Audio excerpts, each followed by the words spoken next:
All right, guys, welcome. We're going to be streaming some games again now that I'm back from 2 year hibernation or however long it's been since my last videos. And looking forward to it. We're going to be doing some streaming both on Twitch and posting videos on YouTube. And we're actually going to be posting, starting off with some player reviews that I think you guys will enjoy. I'd like to start with a player that I started watching. I've been following him on Twitch for a while, but realistically, I've only been following him here for like actively watching for the last few weeks. And I gotta say, I'm impressed. He had a good stream title yesterday, which I'll probably use as my YouTube video title. Best Zerg outside of Korea. And I don't know if he can claim that yet because there's guys like Zeke. There's some other top contenders. Gorinich is always up there. A few others, Medina, right? There's some other good Zergs out there, and I don't think we've seen enough of them to say yes, he's the best Zerg outside of Korea. But he could be. He could be, and that's what we're gonna find out today as we watch some games of just how good he is. And once we get started here, I'm just gonna roll into more and more games. And reason is we're going to watch him play his BSL ladder account. So we'll just get into it so you can stop hearing me talk about it. Let me turn all this stuff off. Hold on a second here. I guess I can leave that open. And so this is his laddering of his new account, BSL 14 CroSsiee. And he's played in a lot of the BSLs. He's actually been involved in the last at least 4 or 5. I don't know if he's been in all of them or not. And he tends to get to like the round of 16, maybe the round of 24. I think he's gotten to the upper brackets maybe once in it, or maybe that was another tournament. But he's an active guy who I think is in hardcore practice mode, and you'll see some of it here today. It's just super fun to watch this guy's style. So he's up against some random barcode Protoss. We don't actually know who this guy is. And because this might be his placement matches, I think I've got them in his order that he played them. And they could be 5 minutes long. They could be 20 minutes long. I have no idea. We'll just go through it. But overall, CroSsiee is originally from Korea, as I understand. Southern Korea, South Korea. Nobody calls it Southern Korea. And Southern Korea. It's like Southern Ireland. He resides in Canada now, though. So I don't know. Can we? I guess we call him a foreigner because he's certainly not living in Korea anymore. And he is aggressive, man. He is super aggressive, and it's just entertaining to watch. I'm gonna have his stream link down in the description. I highly recommend you check him out. It's just a lot of fun to watch him play. So anyway, the games that I watched, which was probably a couple dozen, and I'm actually going to cast some that I watched already, which I usually don't do, but there were some funny ones, so we'll play those as well. He loves going overpool, loves it, at least in the games that he played here. Probably because he's playing slightly lower MMR players as he climbs the ladder. So the way it works is, as you make a new ID. You play placement matches, and then the system tries to jump you quickly based on how often you win those to what your MMR should be. And CroSsie's S rank, clearly. His peak MMR, as he mentioned to me, was 2,700. So he is a very, very talented Zerg player. And no doubt he's going to crush. He's going to crush some of these guys here. He doesn't know where the player is yet. Obviously, he didn't send out a drone scout, and his overlord didn't see it. So it could be cross position or top right. Is indeed top right, and he's going to jump on this cannon and get. I think he got the cancel there. The way that it looks like. All right, our first game is over. Well, that was fun. Very good. That was a 3 minutes, if you could see that. There you go. So, all right, let's just get into the next game. That was too fast. I didn't even get to talk about him. That's hilarious, though. Let me get my blocker back up. Oh, wait, did I ever turn it off? Was that up the whole time? Oh my gosh, I'm so rusty. That's okay. Or maybe I hit it preemptively. Let's hope we hit it preemptively. All right, so next game. We're skip that first one because I'm trying to stick to, and the second one. I think we're up to this one. Yeah, I want to make sure it's based on his BSL ladder climb. So here's game 2. Make sure I turn off my flash blocker. I don't think it was on. And we've got CroSsiee up here on the top right. Oh man, you know what? I should have paid attention to the map, but we'll get that as we go here. And he's playing against a very inappropriate name, sir. I don't like it. It's not like you. Should I like block this out for YouTube? Censor it because they censor it. Ooh.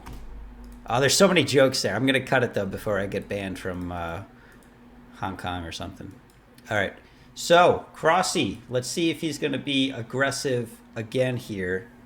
I got to get better at closing my stuff off here sooner, but again, we'll shake the rust off as we go. And what do we got? So CroSsiee, again, going into a little bit more about him. Said peak 2700 Zerg, very high APM player. You'll see him late game in the upper 300s, 400, and honestly, it's not like. I mean, obviously, any APM at that high has got a lot of spam in it, but when you watch him play, it's not spammy. Like, he's very much high effective APM. And it's very crisp, clean play that he doesn't misclick much. He'd probably be really good at Osu. He's very accurate with his clicks. So, anyway, for the Terran player, it looks like we might have an actual game this time. I don't know. Could be another 5-minute game or 3 minutes like that one was. We're going to go for the standard Rax expand, it looks like. And we're going to see a hatchery out of CroSsiee today. Another hatchery. That's exciting. Looks like he's going to go for hatchery first before pool, which, again, was not the common thread when I watched his games the other night. Because he just loves getting that aggression. And especially at the level that he's at, and you want to climb the ladder, you want to climb it pretty quick. Otherwise, it's going to take you forever to start playing people who are your level.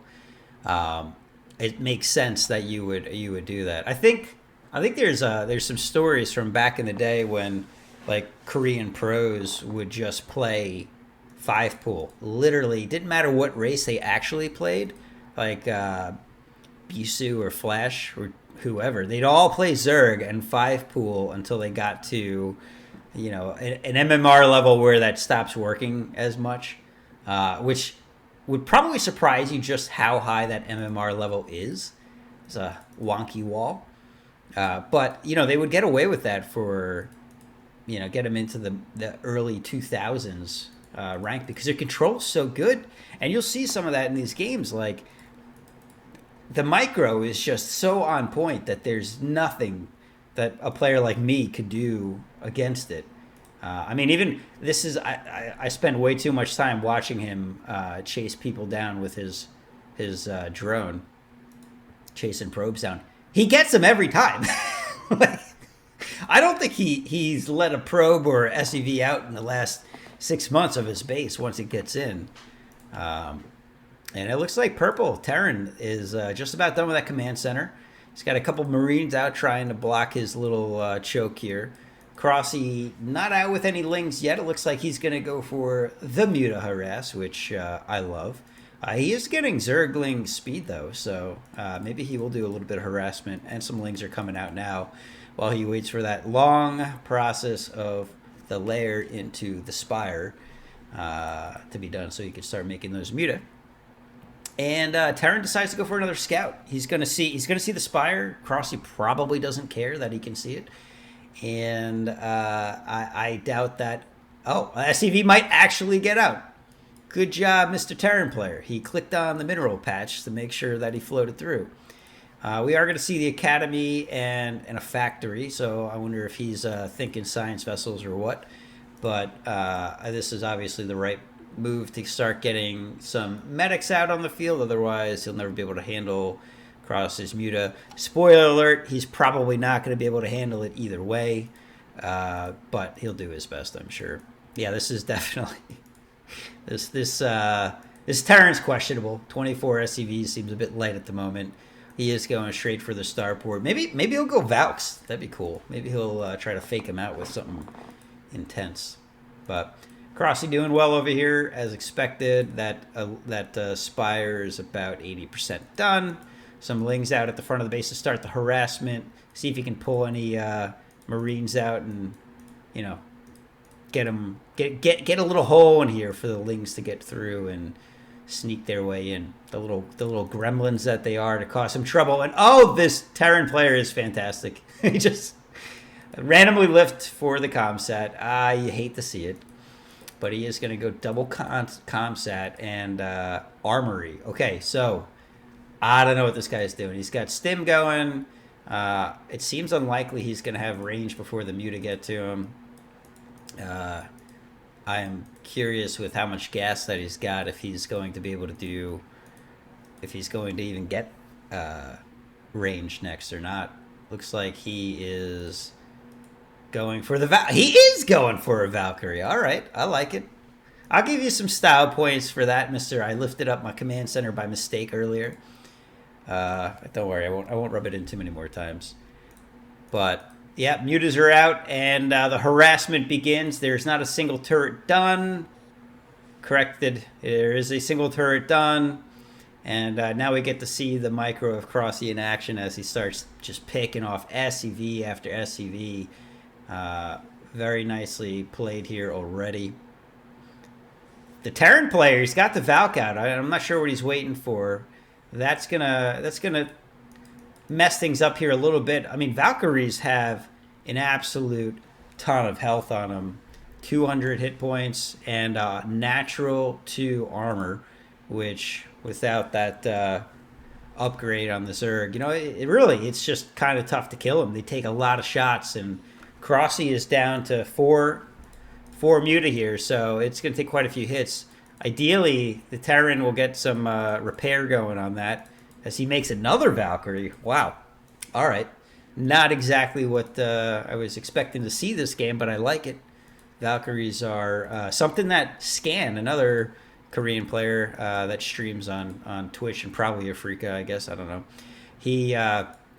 I think he recommends Valks against Muta play, probably for the reason of the splash damage that those missiles do, as well as that natty 2 armor that they've got, which is just very hard to get through for, you know, low damage units that you do 9 damage with the glaive, take a couple out of that, and all of a sudden it takes quite a few hits to take a Valkyrie down.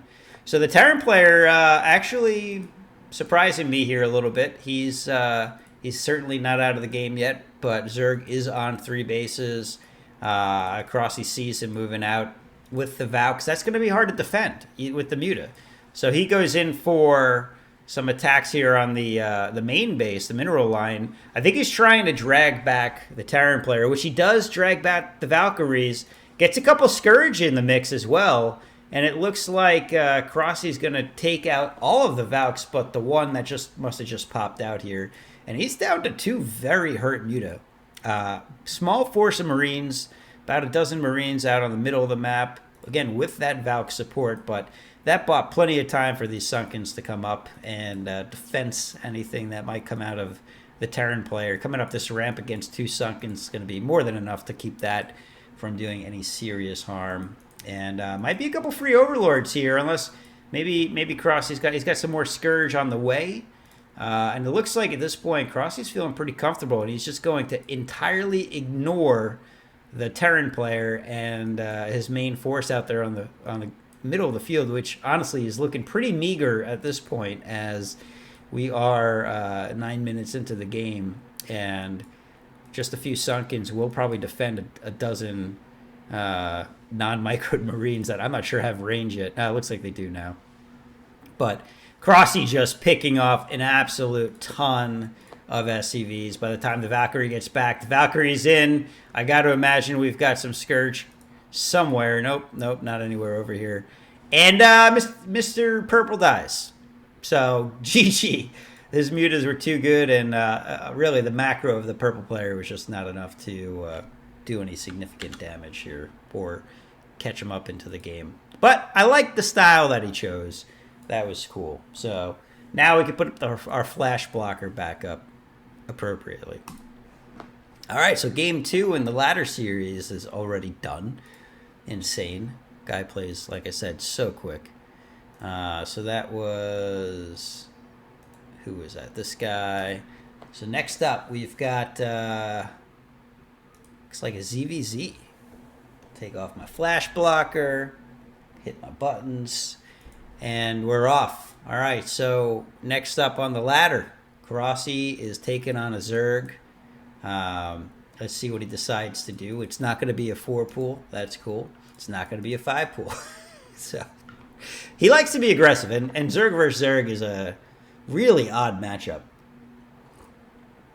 I'm sure anyone who's watched our games back in the day used to hear the old rock, paper, scissors of 9 pool versus over pool versus 12 hatch, right? Over pool beats 9 pool, 12 hatch beats over pool, 9 pool can beat 12 hatch, right? So there's just this weird mind game that goes on, rock, paper, scissors, just to start. And of course, you want to consider the size of the map and take that into consideration as well when you make those decisions, right? If you're pretty far away, 4-player map, certainly you've got a better chance of getting away with a 12 hatch than if it's obviously a 2-player map. And then the safe bet's the overpool. Looks like we're going to see a 9 pool, though. So, I'm sorry. Nope. Yeah, 9 pool. So, we've got that coming out of CroSsiee. And at least overpool for Abacadabra. And in the blue here. It doesn't look like he's going for the... It looks like he's going for the 12 hatch, actually. So, yep. So, it looks like CroSsiee's going to be in a good spot here to do some early damage. And he's going to know where he is before Lings come out. So, highly likely that CroSsiee's going to crush this guy, just based on everything that I know about the one player and nothing about the other. While we watch, I've got some stats that I can bring up here, actually, of CroSsiee. So, over the last couple years, he's been pretty active. Like I said, he's been in the BSL. He's gotten to the group stages quite a few times. Round of 16, I think, is his best showing recently. He's won some small tournaments and placed well in some sponsored tournaments. So, you know, I think he's really been putting the effort in these past few months to get ready for the BSL season that's coming up, BSL 14, which is the foreigner version of the Star League. So they call it the Bombastic Star League, hosted by Zero, who just recently went full-time, if you didn't know. So that's super exciting. And CroSsiee, I think, he's obviously playing ladder to get in on that action. And I got to say, I think he's got a really good shot. The last big players that he played, that he lost to, was Boneth. He's lost to Dandy. Those are the guys that have knocked him out in the past. But he's beaten a lot of these players as well. I think DeWalt might have taken him out once. Those Lings get in early, and it looks like we've got a colony that is just not down yet. Now, this is game already. I mean, all right, we got 6 Lings out. Let's see if Blue can defend here. It looks like CroSsiee is maintained all 6 of his Lings and gotten, I didn't count, maybe 1 or 2 drones. And we've got that sunken going down now, but CroSsiee's got his second base up. And you know what? I don't know if he canceled it or killed it, but it looks like he forced a cancel on the 12 hatch that we saw originally from this player, who is just pretty even with the lair timing, but he's so far behind now, losing that hatchery. And CroSsiee can outling him. He can just play it safe and wait. It's really his game to lose. So, again, we've got a couple minutes here, most likely, as they just play the Ling game here of getting them into nice, pretty straight echelons. But in the meantime, you know, again, I think if you look at the players that CroSsiee's going up against and where he's been at from a peak MMR of 2,700, that's up there with guys like DeWalt. Boneth might have gotten higher than that. I can't remember. Maybe he was like 2,800. I mean, they're all great players, obviously, but the game sense of CroSsiee seemed really good in the games that I watched. And again, I know some of them were against lesser or lower ranked players. I don't want to say lesser players, lower ranked players. That it was not exactly the strongest opponents. But I don't know. His play is so clean, and you can watch the streams of these other guys who play well as just as well, right? In terms of results. But I think CroSsie's got something that he can capitalize on here with his strong control and micro, on top of great macro, and we'll see how it goes.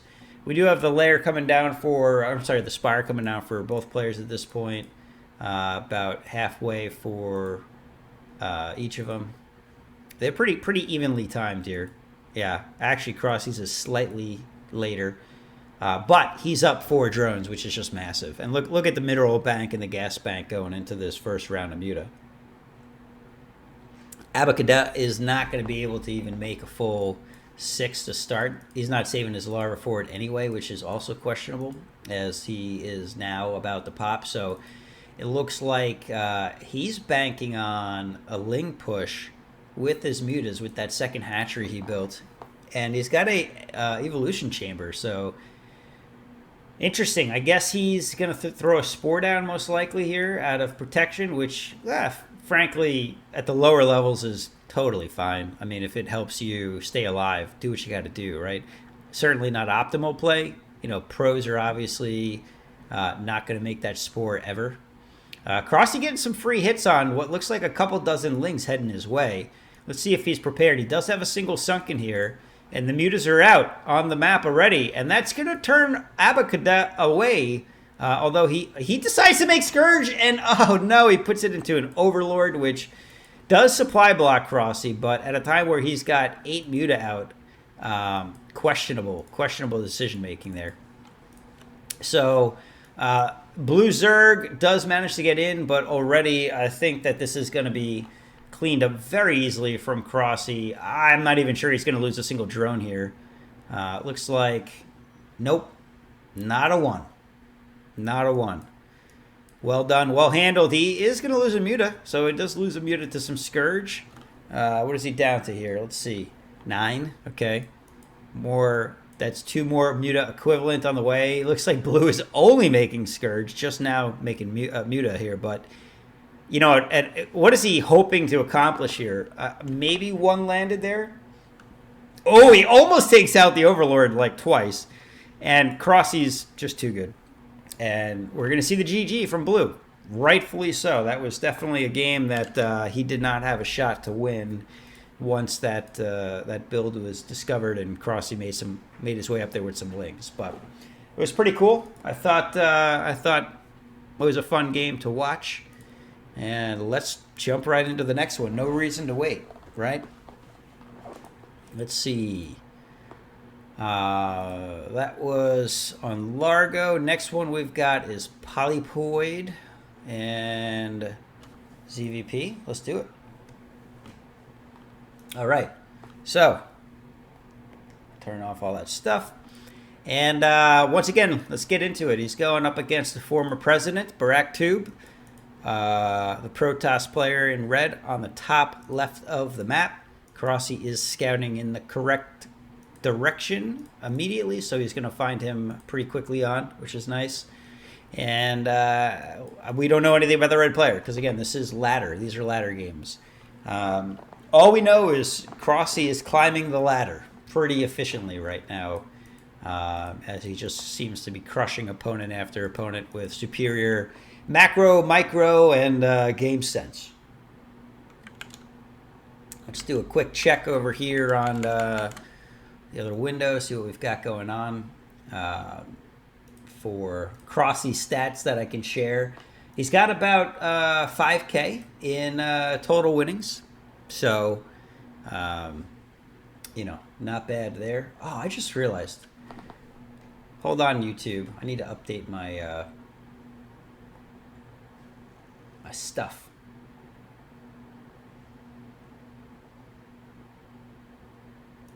I forgot to even say that I was playing StarCraft. I'm such a noob. Let's see. There we go. Where's the title at?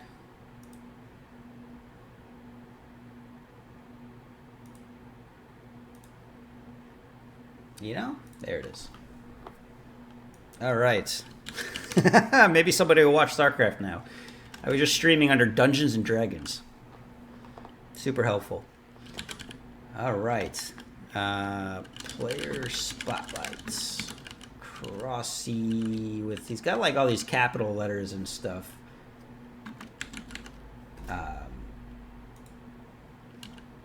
That I don't know which order he puts them in, but that's okay. I don't think he'll be that upset, really.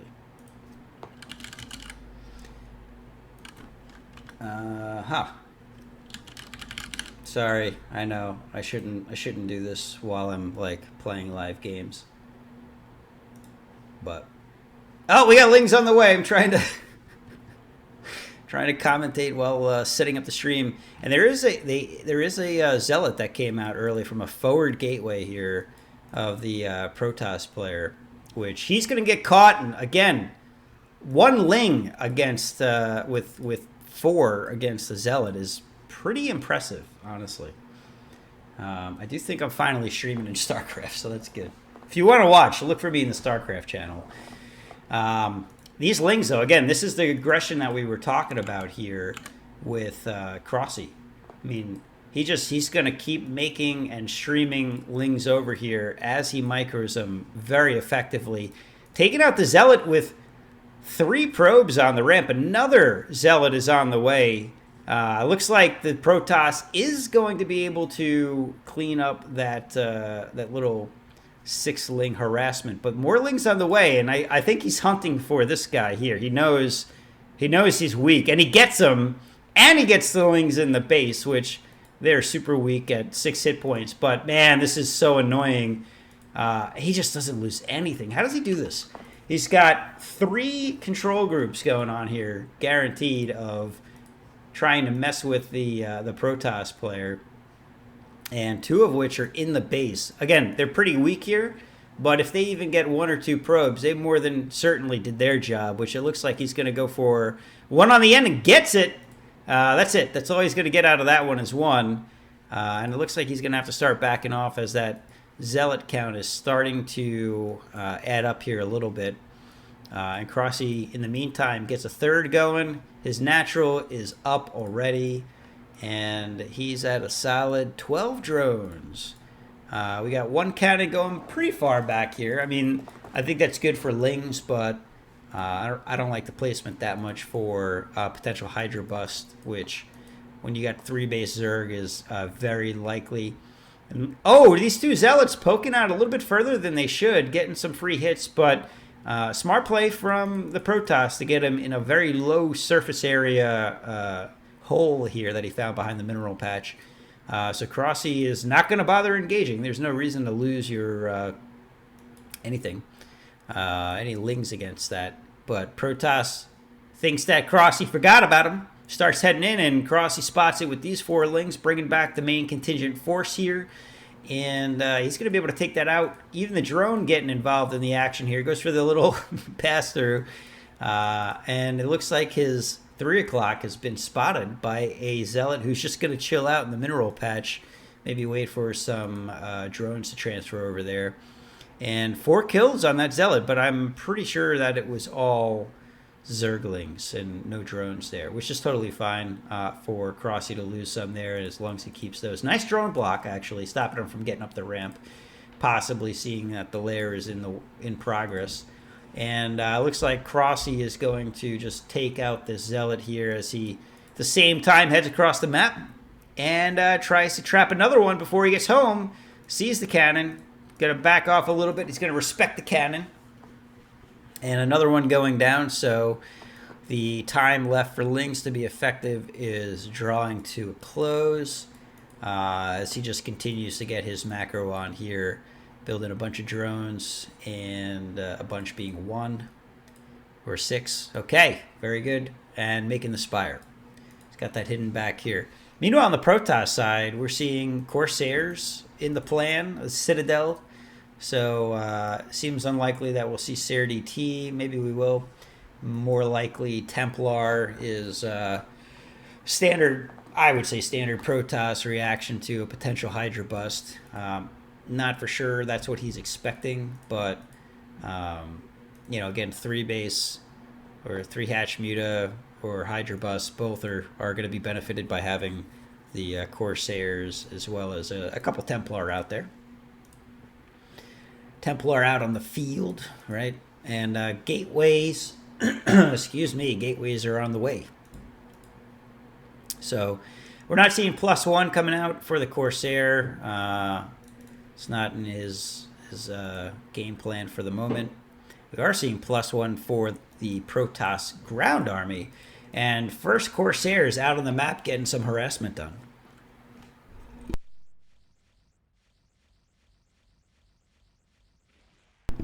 Gotta love the mute button. Save you guys the coughs.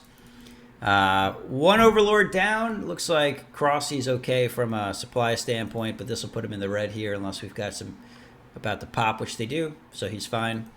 But good pickups, nevertheless, for the Protoss player. And Cannon down at the main. He obviously is smelling and has probably seen the Spire by now. I know he was over this way getting a view of the Overlords that were out for free. Scourge coming in, going for ideally a Corsair kill. Not going to find him. Not gonna see him. Protoss is on top of it. So nice reaction from the Protoss player. And wow, very nicely done by Protoss to avoid the Scourge just hanging out at the door there, getting his Corsair to safety, which is going to put him up to 4. Getting pretty close to that critical number of, I think it's 6 that you want to take this out in 1 hit. Or 2 hits, right? Something like that. Where'd the Corsairs go? Oh, there's another one. There's another one. Are they all together? I lost them on my screen. There they are. But yeah, I can't remember if it's 5 or 6. For some reason, I think it's 6 that actually are required because it like heals 1 hit point if there's only 5, something like that. But Protoss is going in for the attack with a very nice surround with the Zealots on the Hydras. So CroSsiee having to break out the drones here to get into the mix to make sure that he doesn't lose on the spot here. Some Zerglings out as well. And free kills for these Corsairs as they take out a decent number of Overlords and a couple of Scourge. So nice attack, nice little attack from the Protoss player here. But realistically, not too much damage done to CroSsiee. I'm not sure he lost many drones. And I think the Protoss just lost 2 Corsairs, maybe 3. So we're down to just 2 Corsairs. He's not remaking any new ones. And the Protoss is going to want to keep them alive for scouting and potential Overlord harassment later out of the map. Just gives you that air superiority to stop random scouting Overlords from knowing every little move on the map. I think that was, I don't think that's, I mean, that's a fresh Corsair, but I don't remember him making one. So anyway, we do see that Storm is on the way, about halfway in progression there, as CroSsiee is going to have to start dealing with blankets of storms potentially. Upgrades, +1 attack for CroSsiee underway. I'm assuming he's got range by now for the Hydras. And he did transition into that 5-hat Hydra pretty quickly. So some Scourge out on the map as well to deal with the Corsairs and a few Muta. So CroSsiee just hitting all the buttons, making all the Zerg units and keeping this guy on his toes. We see 3 Templar out at the moment, pretty well protected in this cluster of cannons. And it doesn't look like we've got any more on the way. So it's going to be pretty heavy Zealot and Templar, which obviously is a classic Protoss composition. And Muta are going to see this coming out on the field. And it looks like CroSsie's debating whether or not he wants to try to capture these Zealots and goes for the Templar. Beautiful timing, catches the backside of the force here. And really, Protoss should be turning around at this point. This would have been a beautiful Storm to hit. And instead, he's going to lose, guaranteed, all of these Zealots to Muta Hydra. There's no way that the Protoss is going to be able to do anything meaningful here as he just can't hit half the units. And we missed some DT action, apparently, but it doesn't look like he got too much done there either, as there is Overlords, and I think there was Hydra at the time before he put that attack in. He is going to get a couple of drones, actually. Good targeting down there, but the rest of the attack's cleaned up at this point. We see a Robo going down. I think he's probably working on observers with that.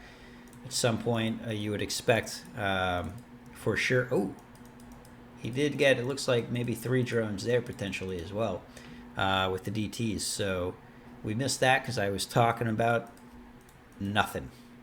A Robo facility with a observatory that doesn't exist yet. But I'm sure he's thinking about lurkers, as there's a lot of Hydras out on the field. He's got lair tech, of course. And CroSsiee is just rebuilding his forces here a little bit, getting his macro on, getting his drone count back up, and at the same time going in for a little bit harass here. Looks like he's going to take out 2 probes. Was that 2, maybe 3? Not a whole lot getting accomplished there, but just a standard annoyance to keep the Protoss on his toes. Protoss is looking for some expansions, which is a smart move. Very typical that Zerg sneaks out a hatchery somewhere to get that across the map third or whatever. We do have lurkers out in the field at this point, so any more harassment on this third base is going to be really hard to make anything happen without starting to get that Dragoon count up, which we are seeing from the Protoss as CroSsiee tries to engage to take out a couple more Templar. And, I hate when that happens. Just a little too close to where the Nexus goes. It's the risk you always take when you put a pylon down first. And looks like CroSsiee getting caught out there, loses a little bit more than he wanted with some mutas getting caught out, but he obviously knows the Protoss is moving, and he's going to go for the sandwich, which this is really good from the standpoint of the Templar. When you move across the map, tend to be on the back side of things, right? Because they're just slower than the rest of the units, and they get passed by in the race. Their 100-meter dash is just not as good as the Zealots once they've got that leg upgrade. Protoss going for securing that third. CroSsiee's not having it, though. Wants to get the cancel. Does not with the small force that he sends. But, again, CroSsiee, not in a bad spot here from map control standpoint. He knows exactly where the Protoss is. Loses a lurker in the retreat. And in the meantime, just continues building up those forces, going for the +2 upgrade on attack, and starts getting that 4th at the bottom right here, staying a base ahead of the Protoss at all time. 3 cannons down, 4 cannons down at the 3rd for Protoss, going for the transfer a little early, right on time? I don't know. Let's see. A little early, by like a second. So pretty good, pretty good. Protoss looking to secure a 4th already. So standard greedy Protoss is all I gotta say. That used to be my race, not anymore. I'm a Zerg man these days. And Protoss moving across the map here. Looks like he's ready to do some damage. He's got +2 weapon, 1 armor, and he's not in a bad spot. This is a pretty strong position for the Protoss player. He's got to be smart and not lose these Dragoons. That is the backbone of his army. The Zealots totally, fodder for the battles, but you wanna keep these guys alive here. And oh no, they're gonna get caught out by a decent number of Hydra. And CroSsiee does pick off the Templar and loses a couple of 5 or 6 Hydra in the process. He's got a pretty good force of Muta out in the field as well, which is going to allow him to continue to pick off the random High Templar that are just not well enough protected if he pokes in. Free probe there, and now he's going to go for the Templar, I'm sure. Yeah, there's 1. Oh, Self-Storm, masochistic. And he does get all 3 Templar. At the cost of all but 1 of those Muta, though. I don't know. That might not have been worth it, but I mean, that's pretty worth it. The Templar are a super high value unit from the standpoint of the damage output that they can do if you're not careful. I mean, 1 good storm takes out a whole control group of basically anything the Zerg's going to make up until Ultras.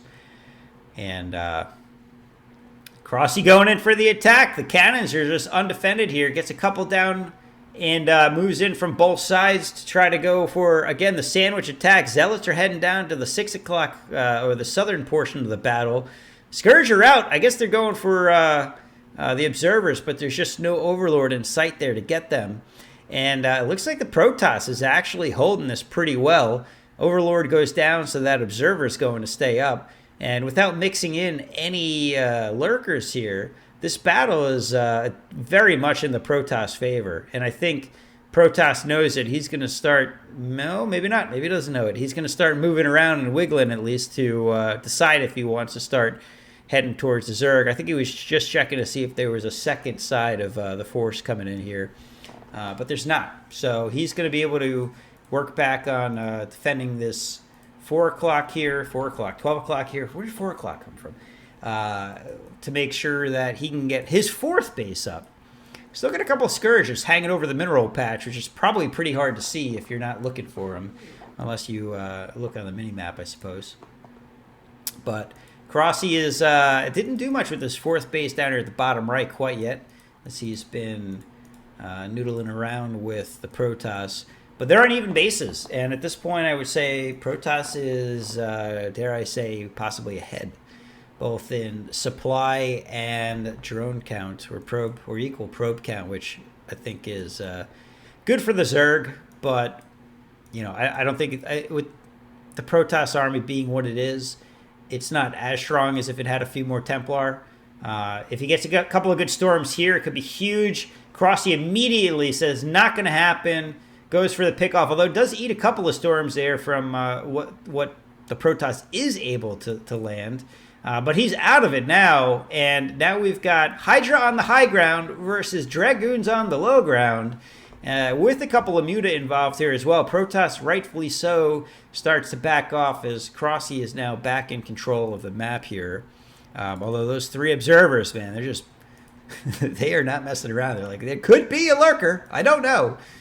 And CroSsiee's going to head back out with another 8 Muta to see if he can connect some more damage here. He's going to see there's no base at the 9 o'clock. He knows about the 12 o'clock. So at this point, the confidence level must be pretty decent from where he is economically against the Protoss here.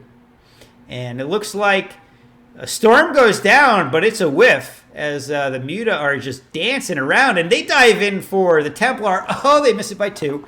That +2 armor just did its work. Just did its work right there. And now we've got a sweet 1 hit point Archon on the way. I love it. In the meantime, we've got an observer heading down to the bottom right. He's going to see what's going on there. CroSsiee probably just saw that as he moves his Overlord. Or no, he's using that to... it looks like he's probably using that to be his micro Overlord, perhaps. Yeah, I think so. Usually you can tell by the Overlord slightly moving back and forth, but whatever. He's heading up to the fight here. And a bunch of probes getting picked off. Pretty late game by Muta, which is not super common. It's worth mentioning that Protoss is mined out at his natural, and while he's not mined out at his main, he only has 1 probe on it. So we may have missed, or I may have missed a Muta harass over there. Yeah, that was the Overlord we were talking about. I might have missed a Muta harass going on where he took out a bunch at the main because the probe count is looking a little dicey for Mr. Protoss here. He's going to head down to the south, but he's going to be blocked by an egg, which is, gosh, the most painful thing ever to deal with. Because you can't kill it unless you got either a couple of storms or DTs that you're willing to throw at it. And now Protoss is just going to lose 6 zealots for freezies from these Muta, which are going for the main battle that I'm totally missing here in the middle, as we've got a whole bunch of lurker eggs, and we were just talking about another storm would take all of those out if he could just get there, but he doesn't, and they pop out full health, and now he's going to need 2 more storms to take it out. But those lurkers were very clumped up, and they do all go down. And honestly, Protoss has had some really nice storms here, and he's going to clean up the forces for CroSsiee, and it looks like he's going to start trying to push in. He doesn't have any more storms to get too much further, though, so A couple of lurkers is going to be all it takes to hold this with the lack of observers. And really, if CroSsiee gets, oh my god, that's beautiful position for, oh, he just hits everything. He's going to clean this up quite quickly. We do have storm wielders heading over, but again, now he's lost too many dragoons where this is going to be hard for him to defend the Templar against what CroSsiee's got coming his way. And while CroSsiee is down a bit in supply, I think he's going to be able to hold this just fine. Wasting storm on a single lurker feels bad, man. He does have an observer too now, which I'm not sure where that came from. Maybe he was the one that had scout at the bottom right.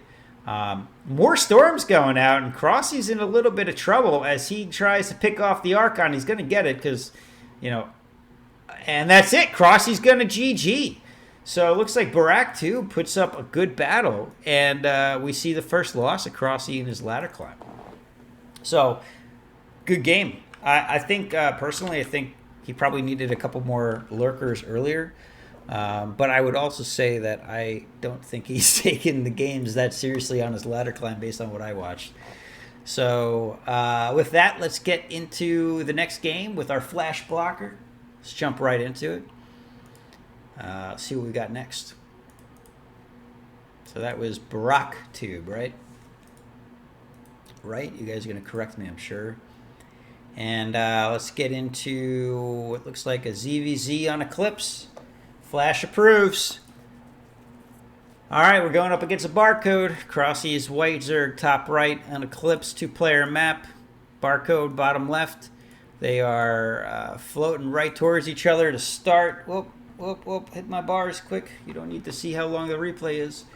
Or I don't want to know either. So no spoilers in this room. So anyway, that was an interesting game. I thought CroSsiee was in a good position there a couple of times, but he didn't get that fourth base up and running. And Protoss did. And Protoss on even bases is ahead of Zerg.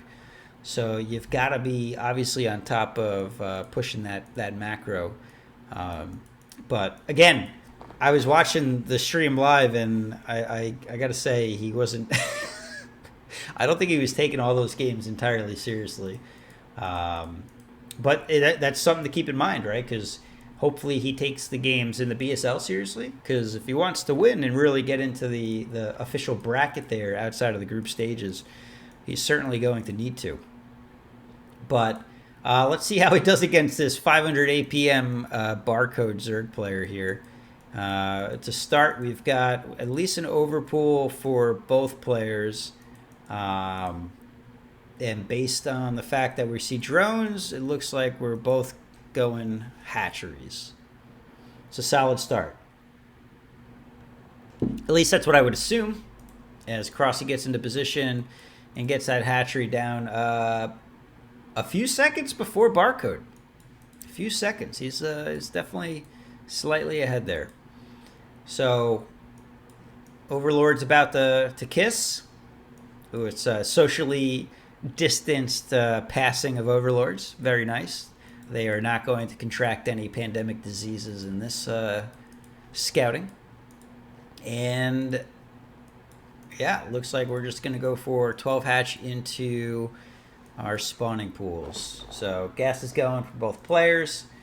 And let's see how Zerg, rock, paper, scissors go when you both choose paper. Right? 12 hatch would be paper. I feel like overpool is rock. 9 pool is scissors. Gotta be scissors, right? And then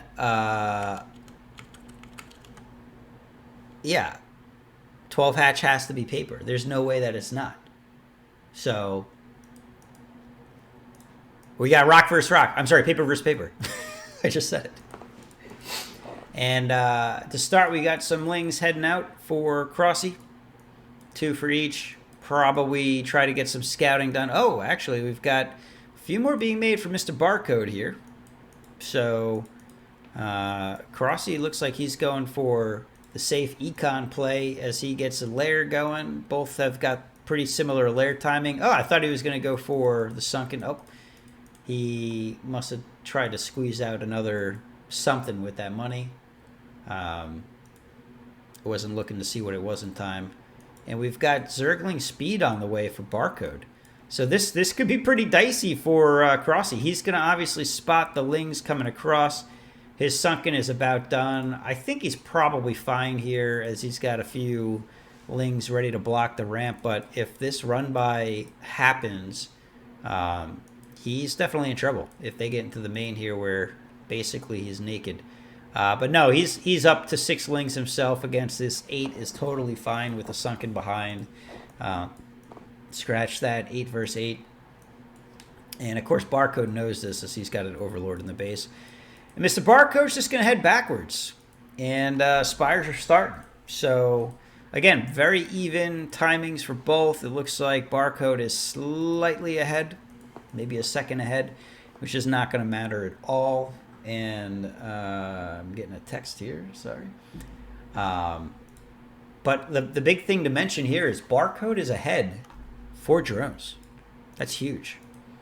And CroSsiee looks like he's just making Lings in retaliation to the Lings that he saw earlier.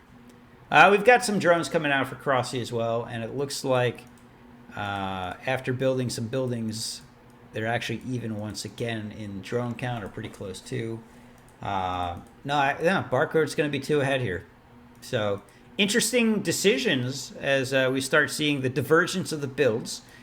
And CroSsiee heads across the map with a significant force of Lings, but I think it's about equal to what we're going to see, before in the last little skirmish. And CroSsiee's going to go and go for it. He's going to try to take out as many Lings as he can. He jumps right on the Sunken Colony with 4 or 5 Lings to try to take that out. And he is going to get the better of him and runs in without taking out the rest of the Sunken. What is he doing? He's going to go after some drones here in the main. And, he sends in a couple more Lings that start hitting again on that Sunken. And he's just flooding some Lings over. But we got Muta on the way, so he's got to do a little bit of damage here. I don't think he's gotten a drone yet. There's one. He's gotten 1 drone. He's trying to keep these alive. And the Muta are out. So Barcode's going to clean this up just fine. And he's going to head over to CroSsiee. And based on the Muta count, CroSsiee's at 4. And we've got 7. I can't do math here. 7, 6 Muta, which are going to take out 2 Overlords. Oh, that's painful. That's going to supply block CroSsiee. And honestly, I think CroSsiee's in a little bit of trouble here. He comes out with the Muta, but he's also got the Scourge. So this is fairly even based on how well the micro goes for Barcode. He eats 1 to the face of the Muta. And it looks like Barcode is slightly ahead. CroSsiee's down to 2. And yeah, I think that's probably going to be it for this game for CroSsiee as well, as Barcode is just up 5 Muta to 1. Scourge won't even make the difference with some decent micro here. And yep, that's going to be GG. So good game. Let's move on to the next one. By the way, CroSsiee sent me 45 replays because he is an absolute boss. So I appreciate that. Get my blocker up and see what we got next. So that was a Barcode ZVZ, right? Bractude, Barcode. I wonder if this is likely a rematch here based on the fact that it's right after the last game. Let's get that. Whoop! Yeah, get that off, get that off, get that off, and get into the game. So I think we're on Polypoid, 4-player map this turn, this game, and I think it's a good chance that Barcode is the guy that he just played. Often what happens on ladder is you queue up, you play a guy, and then you guys both jump back into queue. And assuming you're not demolishing him every time, your MMR is still going to be pretty close. So it's very common to get like random best of 3s that happen on ladder, which is kind of cool. Assuming people don't stop to watch the replay, because obviously that throws the timing off immediately. But Let's see what Mr. Cross has got up his sleeve for this match. See if he can get some revenge on the Barcode, the Anonymous. Looks like Barcode is going for a 9-pool this time. I like it, mixing it up a little bit. CroSsiee, on the other hand, has opted for at least an overpool. So we're gonna see, we're gonna see some major aggression coming out from Barcode, which is typical, right? You typically don't see the same build over and over and over. And we are gonna see, ooh, this is dangerous. We're gonna see a 12 hatch in CroSsie's camp, which this 9-pool speedling is very likely to cause a cancel on that hatchery that is now officially down. So, see what happens. The good news is CroSsie's going to scout it immediately.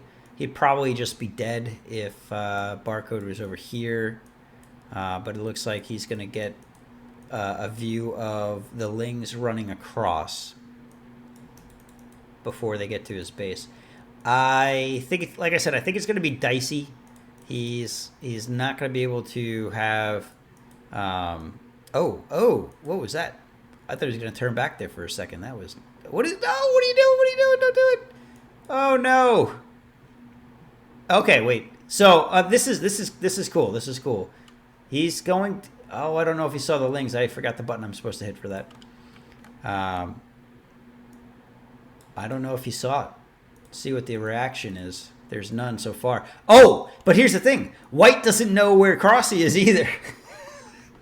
So that was what I was going to say with this move. By not going over to the base, if he did opt for the 9-pool, he's got no clue where he's at. So now White knows. Barcode is pretty far away with his Lings. He's got a lot of Lings, though. CroSsiee knows what's up. He's going to drop down a Sunken here. The big question is it in time? And the drone drill is out on the map. He's going to cancel, and he's just going to give it up? I think he's going to have to, right? The one thing he's gotten as benefit is he gets a couple extra larvae. And, oh, does he save it? Holy cow, he's got all his drones out on the line. Let's see if his control can take him. Oh, he loses one drone. Looks like he might lose a second one here if he's not careful. And White's obviously all in here, committed to making this work. And CroSsie's just mining with a single drone. So there's not going to be much more on the way of Zerglings until he can get those drones back in mining. But the Zergling count is actually pretty even. Pretty much guaranteed that he's going to lose his hatchery here, unfortunately. But not before at least stabilizing, as they have pretty close to equal drone count. And the hatchery's still up, so he's still got the benefit of the extra larva. Again, he doesn't have the money to spend on it. And White is struggling to get hits on. And the the eggs are actually blocking the Lings from doing any more damage. And I think CroSsiee just did it. I think he just saved that hatchery. But we've got another 6 Lings coming over that are going to try to kamikaze this. But with CroSsie's 8 Lings in decent health across the board, 10 Lings, it's going to be very hard for him to pick it off. He's going for it, though. And it looks like he is probably, no, he's not going to get it. He's going for the drone. Instead, he got distracted. Goes for the drone into the main base. All right, so we got 4 Lings in the main base. It looks like we had a 5th that did a little bit of damage. And CroSsie's just doing a fantastic job at managing this crisis. Although, again, he loses another drone. But now, with all that extra larva, he's able to make another one. But here's the problem. The Spire's half done. So unless CroSsiee can do some serious damage here with these Lings, this is going to be game over for him, as that's going to be incredibly difficult for him to stop. And White makes just enough Lings here to hold, so CroSsie's going to have to back off again. He's got enough for 3 Muta to come out, and we're not going to see anything that really helps CroSsiee here outside of this chamber. But I mean, Muta are going to be able to pick off that hatchery really easily if these Zerglings don't. So I think, again, it's likely, he does go for the Spore, but the hatchery's dead. Yep, he's going to commit to it this time. CroSsiee does clean up the Zerglings, but now he's just in too much trouble. And once you get into this position here as Zerg, it's basically over when you lose the air superiority, and he's really not even able to mine. He's not even able to start mining gas. What'll happen is the Zerg will just start hitting your extractor over here, and the glaives bouncing will end the game for you. He does manage to get a couple of drones here. Takes him down to 5 drones for barcode. So there's a chance here as he starts trying to get back into things. And he's going to remake the hatchery. Wow. Okay. Let's see what happens. We got 4 Muta out on the field. Was that a 5th? No, it was a Zergling. And no more being made yet. He's just mining gas with a single drone as he tries to stabilize from a mineral standpoint. But he knows he's ahead, and he knows that he's got this massive coverage that's going to just be so hard for CroSsiee to handle. He's gonna bleed Zerglings here, but he is able to split the focus by doing this because, again, a single hatchery, very limited on larva, and a lot of what he made 3 overlords at the same time. Was he that supply blocked? No, there's no way. So that looks like that could have been a misclick, execution error here. And CroSsie's just going to keep those lings out on the map alive. And now I'm starting to change my tune as this second hatchery is going to be back up and alive at the very least. And he's been ahead from a drone standpoint for a while. He's got 1 on gas, which I'm assuming he's trying to get just enough for that layer to start moving in that direction. Or maybe we'll see something wild. Maybe he goes Hydra. And White on the other side is actually getting a second base as well. So what a wild ZVZ. They're always weird when they get past the early game, right? Because people don't know what to do. You just start, you're like, all right, what happens now? We're both alive. This isn't supposed to be the way, but it is. But again, CroSsie's got a little bit of a benefit here, or a significant benefit from a drone count, and a little bit of a benefit from that extra larva that he's had throughout the match. That's given him some extra lings, opportunity to make some extra drones, and really that layer coming up. White barcode's not even mining gas anymore. You can't afford it. This is the weird stuff that happens in ZVZ, right? Where you get like hung up on, I can't use my larva for drones or I might die. So at this point, with a larva advantage, if CroSsiee just keeps having even trades, he will win. It's just the math of having, more units here over time. But we do have that second hatchery now up for barcode. So it looks like he's got a shot at staying in the game at the very least for a little bit longer. And I got to say, man, I thought CroSsiee was out of this. Looks like he's debating making another spore here, but hasn't quite yet. And the mutas are coming out. He's got 5 now, and he gets 2 drones immediately with that. So great payback as the Spire just starts going down for CroSsiee, and we do see a second spore going on. And White just desperate to pick off anything he can. Gets another drone. I think CroSsie's probably going to think twice before transferring any more drones between bases. And that Spire is, I think, protected by the Spore entirely. And Spores are nasty, man. They do a lot of damage to air units so quickly. But White don't care. He's dive bombing, loses a Muta over it, which I'm not sure was the right play, but he evens up the drone count again. CroSsiee, in the meantime, going across the map to try to do some damage to White's mineral line here. Maybe buy some time from the Muta. And the Muta find themselves some overlords that step away from the Spores, and GG's out. Man, I gotta say, I thought CroSsiee really had a chance there, but I think once these lings started to overpower, it was just it tilted back into Barcode's favor. But fun games there. And now let's try something a little bit different. I don't know the best way to do this. Let's see.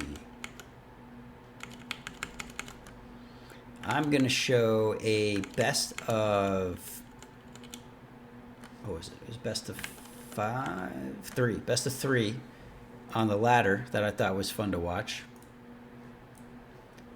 Nope, that is not the window. Oh. All right, see you, YouTube. See you in the next match. I'm going to cut it here as I get set up for my next little FP VOD view. So spoiler alert, if you want to see the next one, come check that out. But thanks for watching. Make sure you check out CroSsiee on twitch.tv/CroSsiee. I'll link him below, as well as checking out my Twitch if you want to see me. I'm going to try to stream probably weekly. There's no way I can get back to daily right now, but I'll talk more about that in the next video. And stop by and say hi. See you then. Thanks for watching.